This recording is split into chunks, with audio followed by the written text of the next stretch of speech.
Well, hello. This is Steph, the educator, and this is the Essential Pedagogy podcast. And I'm here to just reintroduce myself because I know that sometimes we have new viewers.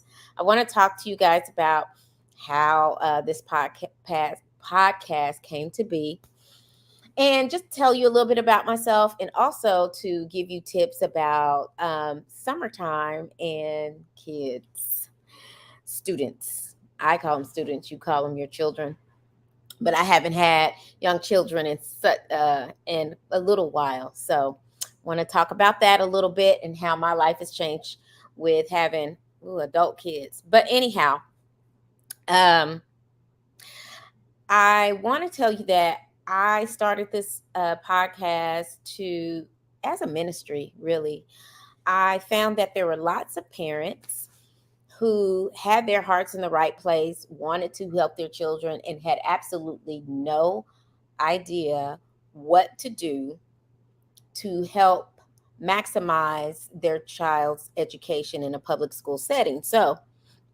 and things really um, hit the fan when COVID happened. And at that time, I took a hiatus from education, and I needed to decompress from some things that I was going through personally and professionally. And so I started tutoring full time. I always tutored, but tutored full time, and I had to become an advocate for a lot of children who were struggling, some who were dyslexic, special education, and there were art meetings, and parents had no idea what the education system was talking about, or the principals, the diagnostician, the possibly the psychologist, school psychologist. There were just lots of lingo that I really became a advocate for parents. I I still get calls of people wanting to just hash through all of the lingo and all of just the vocabulary that you know, professionals in the education realm, we just take for granted secondhand, that it's like we know this. Why don't everyone know what an art meeting is? Art meeting is a special education meeting that is a legal binding meeting that is made up of people who are have the educational interests of the child, the parents, the teachers, and the administrators of the school, to make educational goals and decisions for the best interest of the child and the school, and everybody involved. So anyhow, want to talk to you more about. I've been doing this for 20 years, so we have started our summer vacation, and it takes a little bit for uh, educators to decompress. We're always on, um, we're always trying to be ready to meet someone's needs. So it takes a little bit to decompress when you're finally finished for that school year. And we don't decompress very easily. We're used to endless calls, emails, people contacting you, uh, students, uh, parents, other interested parties in the community, from the time before you walk into the door, if they have your phone number, email, or what have you, to the end of the day and even afterwards, that you are tugged on about this problem, that problem, this need, that need. And so it takes a while for us to decompress. But today, Your girl took a nap in the middle of the day. And it was very uncomfortable because I I felt like I should be doing something.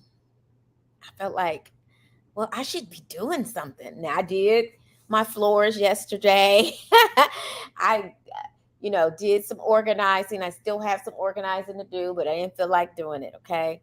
Um, and I turned on a little Netflix documentary, and these documentaries are uh, narrated by people who have Morgan Freeman voices and they are calm and soothing. So I found myself dozing off like 2 o'clock in the afternoon. I never do this. And then I woke up and I was like, I should not be asleep. I should pay attention to this documentary.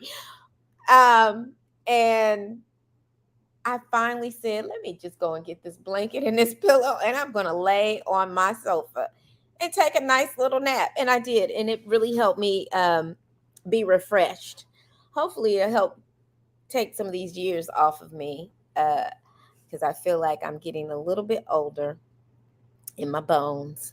And I'm going to rebuke that and drink my water and get my rest every day. I want to talk about 5 H's. The 5 H's I want to talk about are heart, home, health, hours, and head. Um, when we talk about the heart, I want to tell you that being in education 20 years, there's not a day that goes by that I don't think about societal issues, what the future might hold. Yes, what the future might hold. How can we improve our society? What should we be focusing on next for our community? Um, how can I get my mind right in order to be the best person I can be for my society, my community, the people who depend on me? So I always have to do a heart check about whether I am doing things out of a selfish motive or if I'm doing things out of a motive for the best interest of our future as a whole, as a people, as a community member. And I'm not just talking about African American people because I believe that I'm more than just an African American. Yes, I wear it on my skin, can't hide it, wouldn't want to. But as a people, um, I think about it every single day. I'm a Christian, and I hope I wear that badge well. It's not always perfect. And I do not want to paint a picture that Christianity is um, the way that it's reflected all the time is a reflection of perfection because it is not. And it cannot be because we are imperfect people and we have to.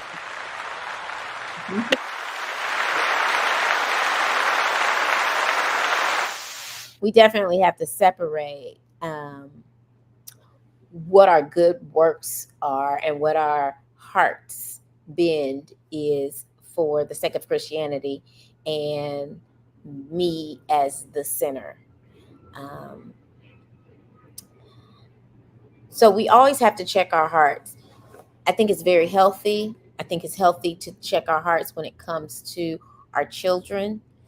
We always bend to, well, we know best, we're older, but to have a simple conversation at times or being just open to conversation with your young people in your lives can help with their thinking, can help with your thinking on how they might be and where their headspace is. You just don't know until you create that space where you can talk with them and find out where their heart is and constantly evaluate your heart. um, I want to talk about home. Now, home, it should be a very peaceful place, a place where um, there is solace, there's space to um, be challenged, and space to challenge um, people that you love in a safe space, but also to get rest, like I was talking about. People often ask me, what is the secret? I don't have really a secret. Um, I People say that I look young, that I act young. I don't look like I have a son that is going to be 25 in October, but I do. And I don't really have an answer other than the fact that I have a life of prayer and that I pray every day. Um, I try to read at least a Bible verse a day. I don't always. I try. Um, and when I do pray, I listen to someone read it. I listen to someone read a Bible verse. Um, but I don't always take it in myself, and I need to be better about that. But I drink water. I don't, uh, I tend to stay away from sugar, especially in this menopausal time in my life. I try to eat as healthy as I can. I try to um, make it a point to have boundaries in my life and communicate the boundaries appropriately. I'm always trying to improve on that. I grew up in a very dysfunctional household, so I had, and I'm learning about how trauma can keep you from communicating your boundaries or having too rigid of a boundary, and you tend to, leave people out. But that leads me to health and to drink your water. I just had a very interesting conversation with a community leader. I just moved to Dallas, y'all. So I had been living in the suburb for 25 years, and for some reason, I have a lot of small reasons that I've been making public, but yeah, enforcing boundaries. Um, but I moved to Dallas, and Dallas proper, girl. I have a Dallas address, y'all. A Dallas address. I lived in Denton County for 25, 26 years, and I am in Dallas proper. I got a Dallas zip code. I, I hear sirens more than I used to. I see homeless people more than I used to. And I recently met with a community leader who was telling me about how trauma works. And of course, I felt like I would had minor expertise in this, but with someone who is it, the feet is on the street. Her whole life she's worked in um, nonprofits providing shelter, electricity, food for people her entire life, and listening to people's stories. When you've had years of trauma, and it's one thing after another thing after another thing after another thing, um, it is healthy for you to get a reprieve from that, a breather from that. And in fact, you don't relax from it for at least 18 months. It takes for you to kind of be like, okay, I can I can think clearly. And it made me think about how during the school year and otherwise I try to hydrate my body with water. Um, I'm working in a ministry in church right now where I'm getting information from people in an emergency state of mind, Um, they have lots of things going on in their head, and they're frantic. Usually, Dallas is a very transit city where people are coming because they hear about the great opportunities here, and sometimes they come here without a plan. Um, and that's not unusual when your whole life hasn't been a plan. So it's good to offer them water. I did not know that sometimes there can be clarity to to be inherited from drinking water. A simple thing like having 8 ounces of water before you speak, before you communicate your feelings, can make a world of a difference in clarity of your mind. And also having a break from feeling unsafe, and you really don't have, your mind doesn't turn off or relax from a state of danger for at least 18 months out of endangered trauma situation. It was very eye opening, very eye opening. People need time to heal. And that is where it takes me to hours. So, hours, you know, how are we spending our time? Um, are we spending our time mindlessly flipping through TikTok and YouTube and things like that? Or are we really like ingesting things? And I'm not saying that there's not great YouTube programs out there, YouTube channels. There's not great short clips of TikTok that can spark an idea for you to do more research. But certainly, we want to occupy our minds with um, more things that can enrich our spirit. And the problem I find with social media is that things will just come at you.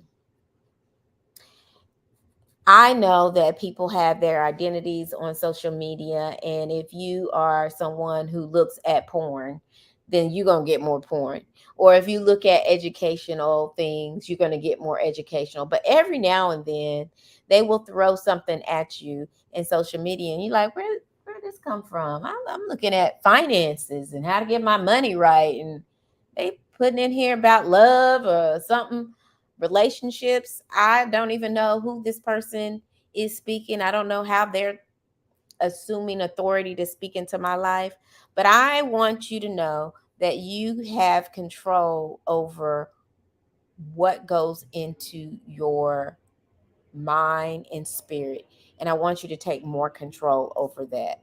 I want you to do that by you choosing carefully what to put into your mind and hearts. Um, that leads me to head, and that's taking captive of your thoughts. We all have times where um, we're like, oh, I shouldn't have done this. I should have been better at this. I should have been more disciplined. I can't believe I did this. And it's basically like a Dr. Jekyll and Mr. Hyde kind of feeling. But you have to trust that the God that created you for good works. And that is all going to be for the glory of God and his good works. So when I tell you that you need to do these H's, I want you to bring them into your home. I want you to apply them to your children's life. And I want you to be very intentional, because what habits you have in your home that you bring into your daily lives with your children, they will materialize in school. I know we're all trying to get a break. I know that we're all trying to get some rest, and don't nobody want to read a book. But if you could just agree to one page a day, um, a page out of the book a day. That could be one of the hours of the things that you spend an hour doing is, hey, let's read this page. I'll read a page, you read a page, and let's talk about the characters in this book. Let's pretend that they live in Dallas or wherever you're living in the United States. Let's pretend. And how do you think this person would dress, be in your school, or what have you? That can leave space for your child to be able to express themselves, and it'll make it easier for them to come talk to you if something goes down at school that could be troubling. I want you to know that when children, they often are in situations where nothing is in their control. So when nothing is in their control, that their boundaries are easily crossed because they don't see where they can say no, or they don't see where they can have the strength to say, well, I'm not going to go there with you. I'm not going, I know everybody's going over here to do this and to vandalize that or what have you, but I am not. And in order for them to be strong enough to say no to something that could be damaging to their reputation, to your household, to your last name, you have to give them the space to be able to express themselves so they can feel like they're being heard. I think it's very, very important. I have I've had to learn to do this differently, and it is different as your children get older. Um, when I ask questions, because I speak more assertively, because I'm the oldest child in my immediate family, I tend to speak more authoritatively. I'm not going to say I'm bossy. Uh, I will say I speak authoritatively, and when I ask questions and I say certain statements, my sons used to say that I came from a space of criticism. And that's not where I was coming from. But I had to check how I was communicating with my students, my children, so that I don't ruin the moment of them really opening their hearts to me. So recently, my son moved to Oklahoma City to do a doctoral program in Oklahoma City. So he is officially, I mean, he really gone, y'all. He's moved out of state, and he gone. Anyway, I um helped him get settled in his apartment, and actually stayed the night over to his apartment. And I looked in his cupboards and I looked in his refrigerator, and he had already gone shopping. And I said, the next day I slept on it because I was like, I don't know how to approach this topic, but I want to know. And I want to know if he needs help from me. So I asked him, I said, son, he's like, yeah, mom. I was like, are you vegan? And he said, no, why you ask? And I said, because the only meat I see in this apartment is this meat sauce that you have, this spaghetti sauce.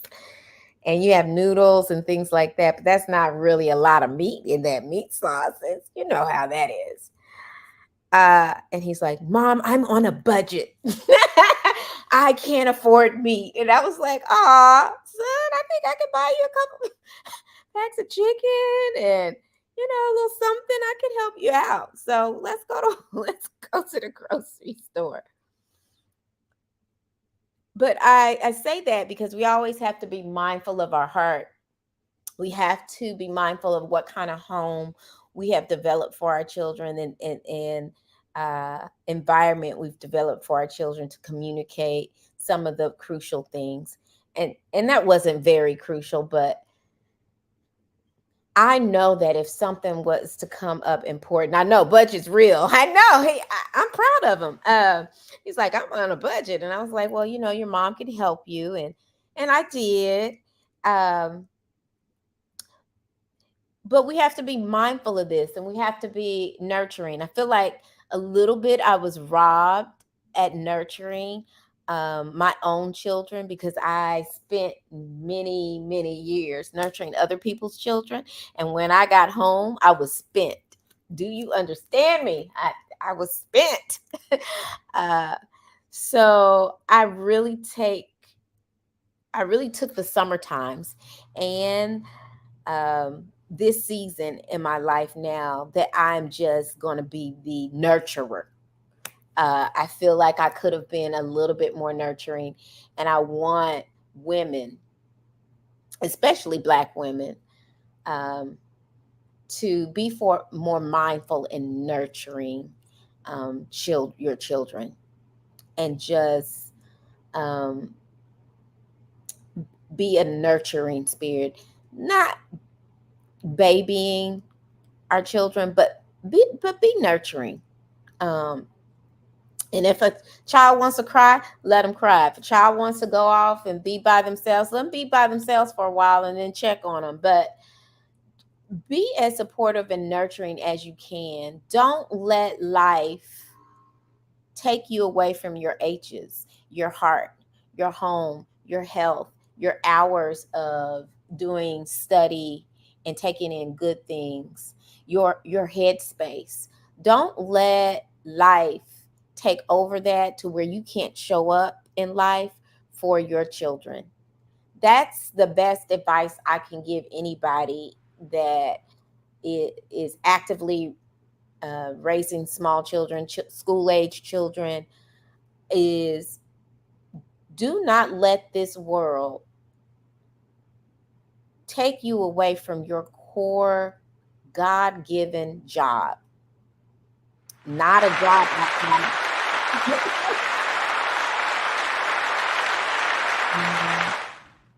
That was a God given job, to be a parent. We have to be more mindful more than ever, because there's so much thrown at our children that was not thrown at us. Um, we have to really understand what our children are taking in, what's forming their mindsets, what's helping to develop the way they're thinking and their perspective on the world. We have to do that. We have to take charge of that, so that their education won't lead them, but they will lead themselves through education. That's my hope for everybody, is to take those 5 H's and to be the most nurturing you can be for your children, so they can take charge of and let education help them take charge of whatever else in their life that life may throw at them, that they take control over that, and life doesn't control them. It is my honor to help people process and work through some of these things, and I want to continue to do this. I feel like sitting on both sides as a parent and educator, I think the only thing that separated my household or other people's households that have very productive members of society is what they have done and invested at home. Not any good teacher cannot take the place of that. And so I want to equip you with some thoughts, with some sparking of the minds that may mobilize your feet, because you're going to have to move your feet on these things and be very intentional. And I hope that you go forth and do that. More than anything, more than paying millions of dollars for tutoring, I think those habits are the habits that you need to start thinking about and internalizing for your students. And I hope that you guys have a safe summer. a great summer, mindful summer.